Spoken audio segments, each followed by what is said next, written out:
El doctor Cohen ya está conectado en este momento. Muy buenos días, doctor. ¿Cómo está? Muy buenos días, Ricardo. Acá estamos como todas las semanas listos y preparados para comenzar Así es, a... doc. Pues cuéntenos qué nos trae para esta semana. Bueno, de alguna manera lo que quería hoy platicar es preguntarnos si efectivamente Puebla, la ciudad de Puebla, en el lugar en que estuvo fundada, se encontraba a mitad de camino entre la Ciudad de México y el puerto de Veracruz.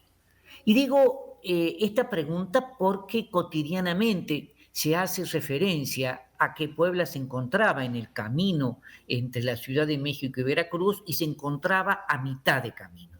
Pero cuando nosotros vemos los planos, vemos los mapas de carreteras, nos damos cuenta que Puebla no se encontraba a mitad de camino. Es decir, la distancia entre Puebla y el puerto de Veracruz es mucho mayor que la distancia entre Puebla y la imperial Ciudad de México en esos momentos. Entonces, claro, una cosa es el discurso que, digamos, se ha mantenido hasta el día de hoy, insistiendo en que Puebla estaba en el camino, y otra cosa es ver cómo fue que Puebla logró estar en el camino.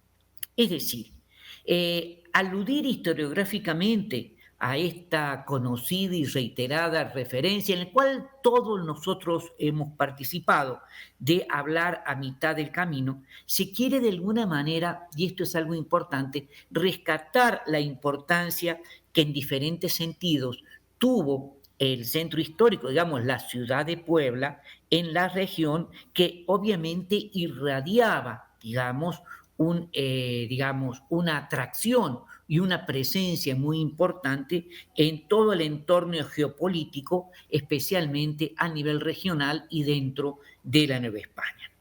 Y por lo tanto, yo creo que eso es importante. Es importante también tener presente que la ciudad novohispana, la ciudad del siglo XVI, fue parte esencial del proceso de conquista y de colonización para poder garantizar el poder español y por lo tanto desempeñó un papel de primer orden, un papel trascendental a lo largo de los siglos XVI, XVII y XVIII.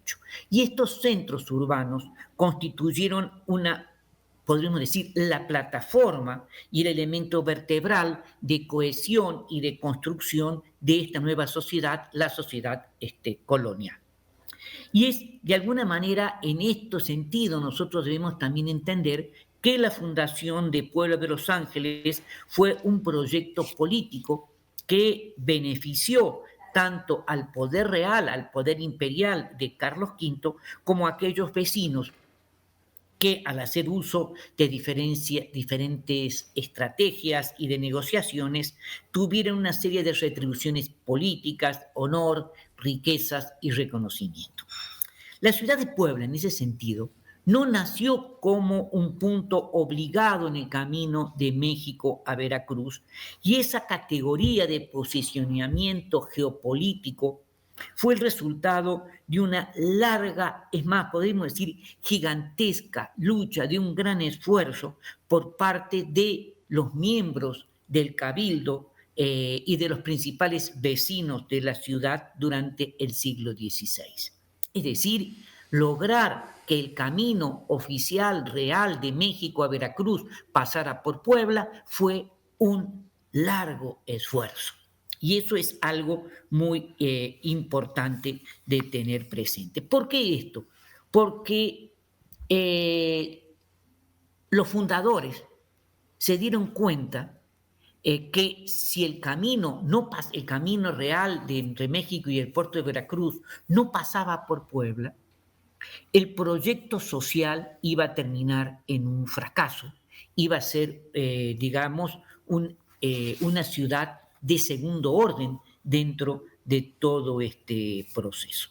Por eso es que trataron, digamos, que a través de convenios, de esfuerzos, de permisos virreinales y reales, se pudiera reorientar el camino de México a Veracruz y sobre todo se permitiera que se reorientaran también el establecimiento de las ventas y de los mesones que estuvieran ubicados a lo largo de esta nueva trayectoria que quería que se pasara por Puebla.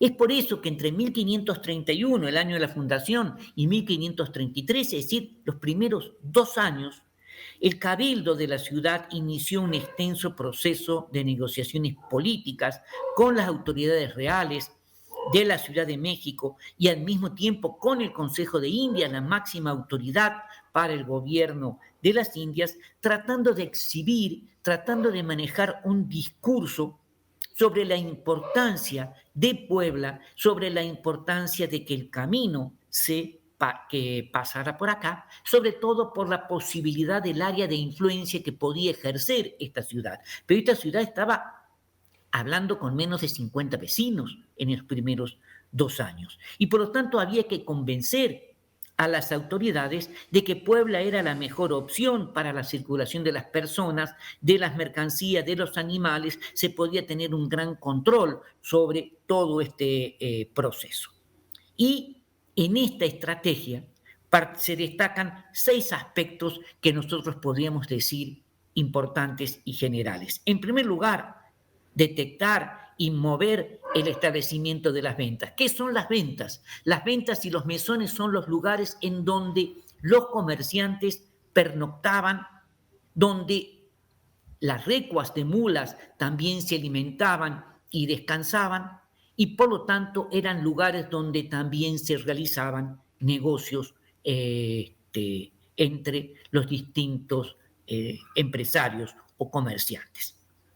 Y por lo tanto, digamos, ese fue el primero. El segundo, la necesidad de crear mesones a lo largo del camino y dentro de la ciudad de Puebla, que nosotros tenemos y sabemos que la 8, digamos, la 8 Oriente, era la famosa calle de los mesones donde estaban instalados los principales mesones, porque formaba parte del camino hacia Veracruz, la construcción de un sistema jurídico administrativo que legalizara y regulara todo este proceso, el control de los espacios de producción y también, como yo decía, la elaboración de un discurso político que subrayara sobre la importancia de Puebla y distinguiendo a la nueva ciudad como el lugar idóneo dentro de este extenso territorio, dentro de este extenso camino para alojar a los diferentes miembros del cuerpo social. Ahora bien, vayamos por partes. Durante el siglo XVI, en la Nueva España, antes de que fuera fundada la ciudad, los caminos se fueron trazando, se fueron perfilando en la medida en que los conquistadores, los colonizadores y los religiosos se adentraban dentro de un territorio casi totalmente desconocido.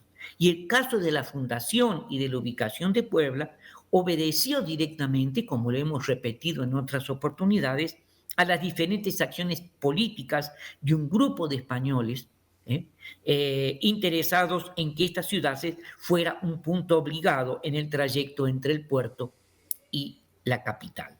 Y este proceso, como yo dije, no ocurrió de un día para el otro, ni tampoco fue el resultado de concesiones dadas muy rápidamente. Existían otros caminos precedentes a la fundación, caminos que todavía existen el día de hoy, siguiendo, para 1530, justamente un año antes de la fundación de la ciudad, se puede detectar un camino que salía del Valle de México vía Texcoco, subía hasta los llanos de Apan a Perote, Perote, Jalapa, Jalapa el puerto de Veracruz. Ese era verdaderamente el camino y que quedaba bastante alejado, de acuerdo a las condiciones de la época, de la ciudad de Puebla.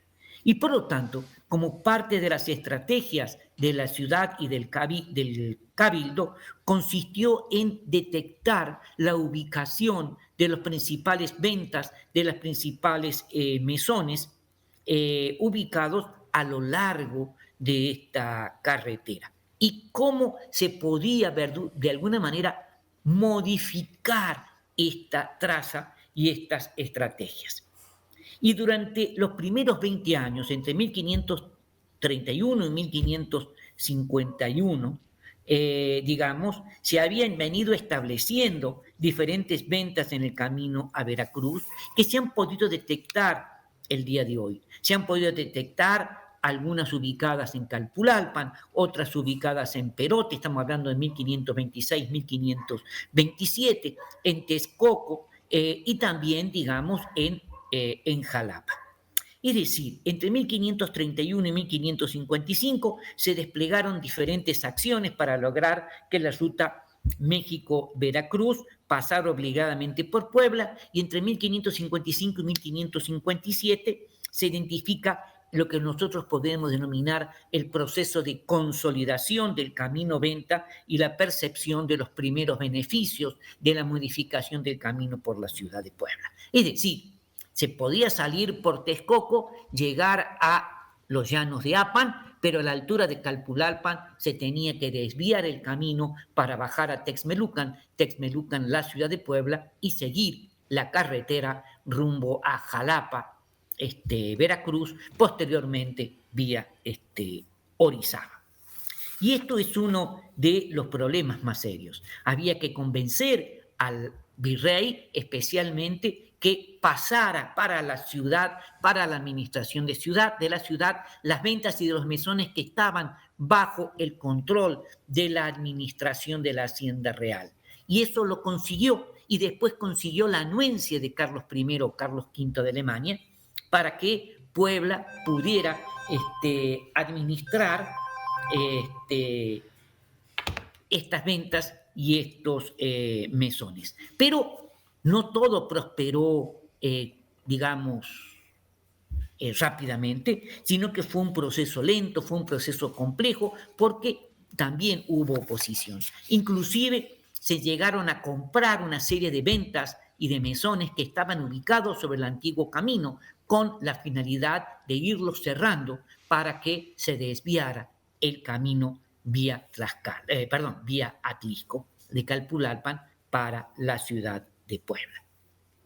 Y esto fue, de alguna manera, un éxito que duró casi 50 años, el proceso de consolidación de la modificación de la ruta, sin que desapareciera la antigua ruta, pero se convirtió en la principal ruta entre la Ciudad de México y Veracruz. Es decir, por eso viene la referencia Puebla ubicada en el camino entre México y Veracruz, pero no a mitad de camino. Y es más, se desvió el camino para que pasara, y esto permitió garantizar el éxito de este proyecto social, de esta fundación, de esta gran ciudad que llegó a conjuntar poco más de 100.000 habitantes hacia finales del siglo XVII.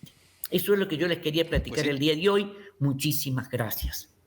No, doctor, y además ahora se entiende, ¿no? Cuando tenemos ahí un problema, que casi nunca, ¿verdad? En la carretera México-Puebla, pues la alternativa es Calpulalpan, ¿no? Claro. Efectivamente, ¿no? El Arco Norte, o sea, digamos, son los caminos naturales prácticamente. Los caminos naturales, o ir vía Cuautla y entrar por el otro lado. Uno se extiende mucho más, pero sí. Muy bien. Doc, le mando un gran abrazo. ¿Ya vino a la Fenali? ¿Ya se dio una vuelta o qué? Voy a ir hoy más tarde. Más tarde voy a ir. Bueno, pues por aquí nos vemos. Claro que sí. Le mando un gran abrazo. Gracias, hasta luego.